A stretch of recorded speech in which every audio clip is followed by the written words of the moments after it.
Барлықтарыңызға сәлем. Бүгін мен сіздерге осындай самсаны ерекше түю тәсілімен бөлісетін боламын. Алдымен каналға жазылып, лайк басып қолдап кетіңіздер. Сонымен видеоның соңына дейін қарауға кеңес беремін. Өте ерекше болады, әрі өте дәмді. Қарапайым самсаны дәл осылай оңай жолмен жасап шығудың видеосын ұсынатын боламын. Қажетті заттарды экранда жазып қалдырдым. Алдымен ұнымызды сары майымызбен жақсылап біркелкі болғанға дейін араластырып аламыз. Сары майымыз бізде бөлме температурасында мұздап тұрған болса, теркадан өткізіп барып, осындай біркелкі болғанға дейін жақсылап араластырасыздар. Осылай біркелкі болды. Енді үстінен бір кесе сүтімізге бір қасық тұз араластырып, бір жұмыртқа салып, жұмсақ қамыр илейтін боламыз. Ұнымыз аз болса, тағы да қосуға болады. Мінекей менде жұмсақ қамыр болды. Енді қамырымызды екі зуалаға бөліп алдым. Осылай бөліп алып, үстінен көбірек жұмыс жасайтын боламыз. Бұл тынық қамырымыздың тынық біркелкі болуы үшін үстін жауып тындырып қоямыз. Салмасына мен заттардың барлығын жазып қалдырдым. Картошка, пияз, майлы фарш және де өз қалауларыңызша дәмдеуіштер қосуларыңызға болады. Қамырымызды осылай жұқа етіп жайып аламыз дағыны. Дәл осылай видеода көрсетілгендей етіп бір-біріне жинап барып жайып аламыз.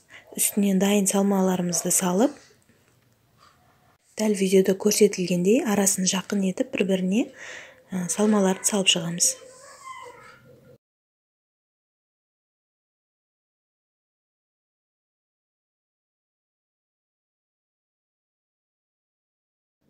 Салып болғанымыздан соң осылай екі қамырымыздың екі жанын осылай бетіне жауып шығатын боламыз.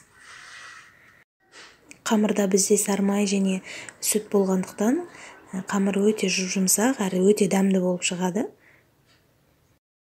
Енді қамырымызды үстінен осылай буып шығамыз.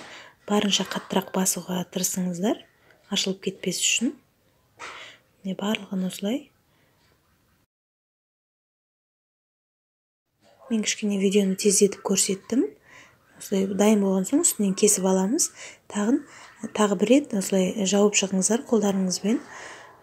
Сосын 200 градуста қызып тұрған пешімізге үстінен жұмыртқаның сарысын және күнжіт септім мен әрине өз қалауларыңыз бойынша.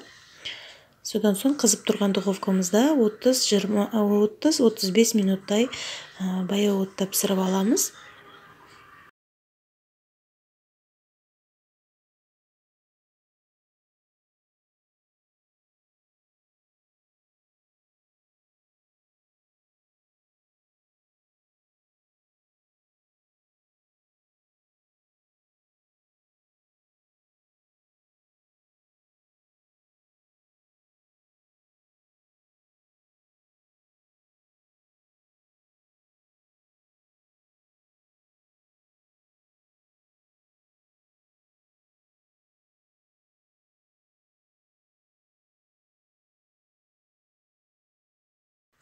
Мінекей біздің самсамыз дайын болды. Көріп тұрғандарыңыздай өте әдемі болып шығады.